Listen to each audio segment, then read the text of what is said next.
দিল্লি বিস্ফোরণ কাণ্ডে ফের সামনে এলো বাংলা জোক। মুর্শিদাবাদ কোচবিহারের পর এবার সামনে এলো নদিয়ার নাম। জানা যাচ্ছে দিল্লি বিস্ফোরণ কাণ্ডে যোগ মিলেছে নদিয়ার পলাশীপাড়ার বড় নলদহের বাসিন্দা সাবির আহমেদ নামে এক ব্যক্তি। বর্তমানে মাদক বিরোধী আইনে প্রেসিডেন্সি সংশোধনাগারে বন্দী রয়েছে সাবির। এনআইএ সূত্রে পাওয়া খবরে হাওয়ালা মারফত টাকা পেয়েছিল আত্মঘাতী জঙ্গি উমর। সেই যোগসূত্র ধরেই উঠে আসে সাবির আহমেদের নাম। ইতিমধ্যেই রাজ্য পুলিশ ও এসটিএফ এর আধিকারিকরা জেলে গিয়ে তাকে দফায় দফায় জিজ্ঞাসাবাদ করছেন। সূত্রের খবর, জেলে বসেই বেশ কিছু টাকার লেনদেন করেছিল সাবির। ভারত বিরোধী সংগঠনের সঙ্গে সাবির নিয়মিত যোগাযোগ রাখত। সাবির জেলে বসেই বিভিন্ন গ্রুপে ভারত বিরোধী এবং জঙ্গি মতাদর্শ প্রচার করত বলে জানা গিয়েছে। সূত্র জানিয়েছে, জঙ্গি মডিউলে নতুন সদস্য যোগ করার দায়িত্ব ছিল সাবিরের। জেলে বসে কিভাবে সম্ভব এই কাজ? কাদের কি উদ্দেশ্যে টাকা দেওয়া হয়েছিল? উমর, মুজাম্মিল এবং আদিলের সঙ্গে সাবিরের কি কোনোদিনও পরিচয় হয়েছিল? সাবিরকে জিজ্ঞাসাবাদ করে এই সমস্ত প্রশ্নের উত্তর জানতে চাইছেন তদন্তকারীরা। এই উমর উল নবী অর্থাৎ যিনি আত্মঘাতী জঙ্গি, তিনি হাওয়ালার মাধ্যমে এই বিস্ফোরণ ঘটানোর জন্য 20 লক্ষ টাকা পেয়েছিলেন।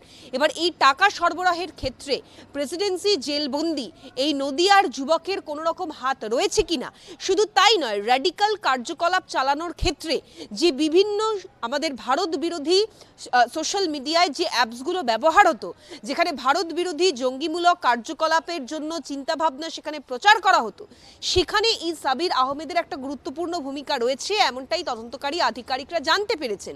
ফলে সেক্ষেত্রে তার ভূমিকা, এই বিস্ফোরণ কাণ্ডে তার ভূমিকা এবং জঙ্গি কার্যকলাপের ক্ষেত্রে তার ভূমিকা, সমস্ত দিক কিন্তু এই মুহূর্তে খতিয়ে দেখা। অন্যদিকে সাবিরের ভাই ফয়সাল আহমেদকে গত বৃহস্পতিবার আটক করেছে এসটিএফ। প্রসঙ্গত, দিল্লি বিস্ফোরণের ঘটনায় ইতিমধ্যেই মুর্শিদাবাদের পরিযায়ী শ্রমিক মাইনুল হাসানের বাড়িতে তল্লাশি চালিয়েছে এনআইএ। এরপর কোচবিহারের দিনহাটায় নয়ারহাট গ্রাম পঞ্চায়েতের বাসিন্দা আরিফ হোসেনের বাড়িতে হানা দেয় এনআইএর আধিকারিকরা।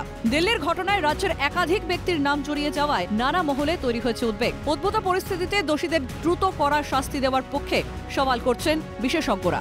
বিভিন্ন জায়গায় পশ্চিমবাংলায় থাকে এবং এই টেরর মডিউল অথবা নাশকতার ছক অথবা জঙ্গিদের সঙ্গে জড়িয়ে আছে এবং ভারতবর্ষের নাগরিক হওয়ার সত্ত্বেও ভারতবর্ষকে যারা ভারত বিদ্বেষী, ভারত ভাঙার চক্রান্ত করছে, আমার মনে হয় এদের জেলে রেখে সময় নষ্ট করে না হোক, তাড়াতাড়ি আইন শাসন তাড়াতাড়ি তার মধ্যে দিয়ে এরা যেন ফাঁসির মঞ্চে তাদের ফাঁসি দেওয়া হোক।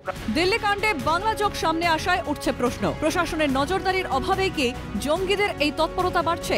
প্রশ্ন ওয়াকিবহাল মহলে। ক্যামেরায় পুষ্পা দেবনাথের সঙ্গে অভিরূপা সাহা এবং প্রসেনজিৎ বিশ্বাসের রিপোর্ট, ক্যালকাটা নিউজ।